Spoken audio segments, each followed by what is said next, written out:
मार्गशीर्ष महिन्यातील श्री महालक्ष्मी व्रताची कथा. ही कथा ऐकल्याने घरात सुख समृद्धी आणि शांती लाभते. चला तर आपण कथेला सुरुवात करूया. द्वापार युगातील ही गोष्ट. त्या काळी सौराष्ट्र देशामध्ये भद्रशवा नावाचा राजा राज्य करत होता. तो मोठा विद्वान व वेदांत जाणणारा होता. त्याच्या राणीचे नाव होते सूर्यचंद्रिका.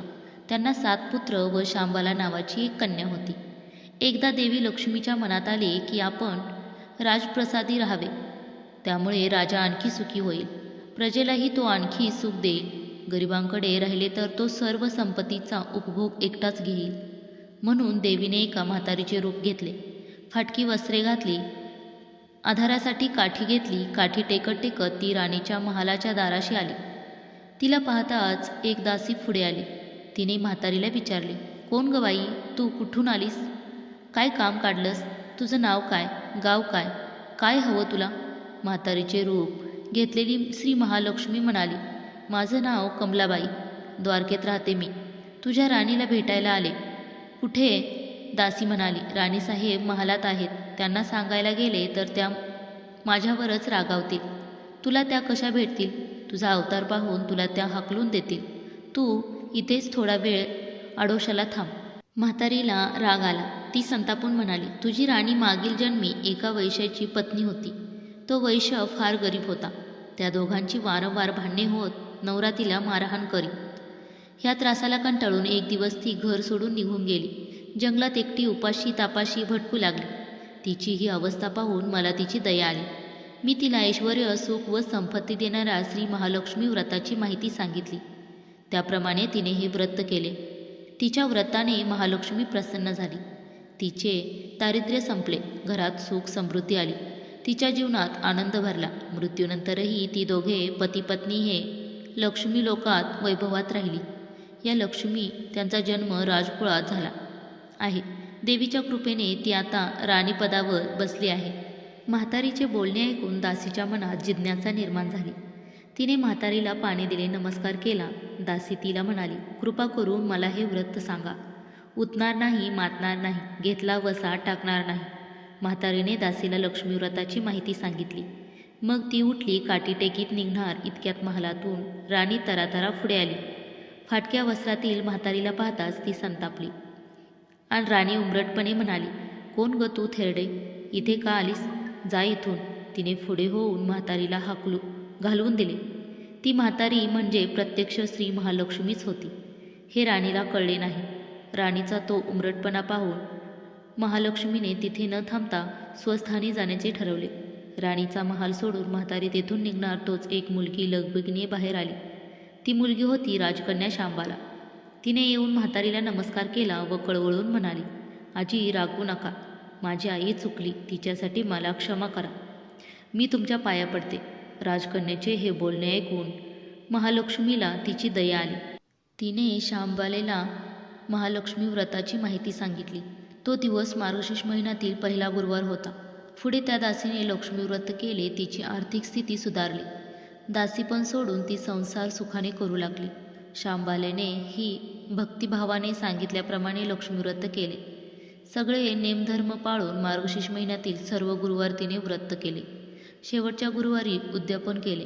लवकरच शांबालेचा विवाह सिद्धेश्वर नावाच्या राजाच्या मालाधर नामक राजपुत्राशी झाला. तिला राजवैभव मिळाले. लक्ष्मी व्रताच्या प्रभावाने तिचा संसार सुखात समाधानाचा झाला. पण इकडे भद्रशवा राजा व सूर्यचंद्रिका राणी यांना हळूहळू वाईट दिवस येऊ लागले. त्यांचे राज्य लयास गेले. सगळे वैभव ऐश्वर्य गेले. अन्न पाण्यालाही ते महाग झाले. भद्रशवाला फार वाईट वाटे. एक दिवस चित्तेने उगवत होता व मावळत होता. एक दिवस भद्रशवाला वाटले की मुलीकडे जावे, तिला पाहावे आणि 4-8 दिवस तिच्याकडे राहावे. त्याचप्रमाणे तो जावयाच्या राज्यात आला. चालून चालून तो खूप दमला होता. म्हणून थोडा वेळ विश्रांती घेण्यासाठी तो एका नदीच्या काठी थांबला. राणीची दासी नदीवर येत होती. तिने भद्रशवाला ओळखले. दासी धावत महालात गेली. राजाला बातमी सांगितली. मालाधार व शांबालेने रथ पाठवून भद्रशवाला मोठ्या मान सन्मानाने राजवाड्यात आणले. आदर सत्कार केला. काही दिवस जावयाच्या व मुलीचा पाहुणचार घेत भद्रशवा राजवाड्यात राहिला.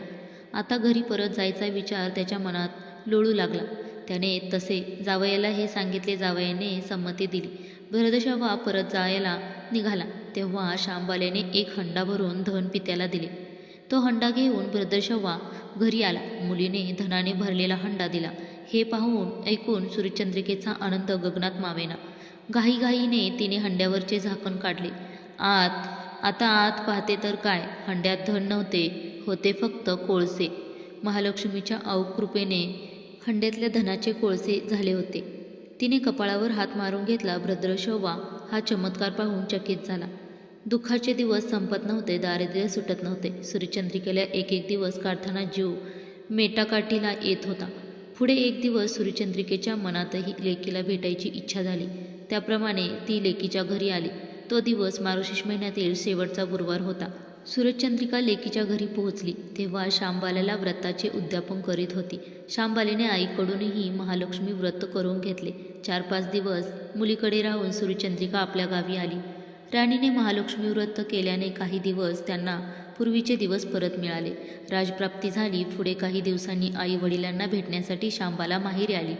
पण बाप भेटायला गेला असताना त्याला शांबालेने कोळसा भरलेला हंडा तरी दिला होता, पण आपल्याला काहीच दिले नाही. हा राग राणीच्या मनात होता. त्यामुळे शांबालेचे करावे तसे स्वागत केले नाही. राणीने एक प्रकारे तिचा अपमानच केला होता. पण शांबालेला आईचा राग आला नाही. ती पुन्हा आपल्या घरी जाण्याची निघाली. निघताना तिने पूर्वी बापाला दिलेला हंडा परत घेतला व त्यात मीठ भरले व तो हंडा घेऊन ती आपल्या सासरी आली. स्वगृही आल्यावर मालाधराने तिला विचारले, माहेराहून काय आणलंस? शांबाल्याने सोबत आणलेल्या हंड्याकडे बोट दाखवले. मालाधराने झाकण काढून आत पाहिले तर हंड्यात मिठाचे खडे. तो पत्नीला म्हणाला, ह्याचा काय उपयोग? शांबाला म्हणाली, थोडे थांबा, कळेलच. त्या दिवशी शांबाल्याने कोणत्याही पदार्थात मीठ घातले नाही. सगळे पदार्थ आळणी मुळाधार. जेवायला बसल्यावर त्याला सगळे पदार्थ वाढले. पानात बाजूला थोडे मीठ वाढले. अन्नपदार्थात ते मिसळताच बेचव अन्नाला चव आली. ह्या मिठाचा हा उपयोग, शांबाला पतीला म्हणाली. मालाधारालाही तिचे म्हणणे पटले. थोडक्यात जो कोणी महालक्ष्मी व्रत श्रद्धेने व मनोभावने करेल त्याला देवी प्रसन्न होऊन त्याच्यावर कृपा होईल. पण श्रीमंती आल्यावर कोणी होतू नये. नित्यनियमाने मनोभावाने महालक्ष्मी व्रत करावे, म्हणजे देवी तुम्हालाही प्रसन्न होईल, तुमच्या मनोकामना पूर्ण होतील. अशी ही महालक्ष्मी व्रताची कथा. तर मार्गशीर्ष महिन्यातील जर गुरुवारी तुम्हीही मोबाईलवरती कथा ऐकली तर तुमच्या घरात सुख समृद्धी आणि ऐश्वर नक्कीच नांदेल आणि महालक्ष्मीचा वास सर्वत्र होईल. कथा आवडल्यास लाईक, शेअर अँड सबस्क्राईब करायला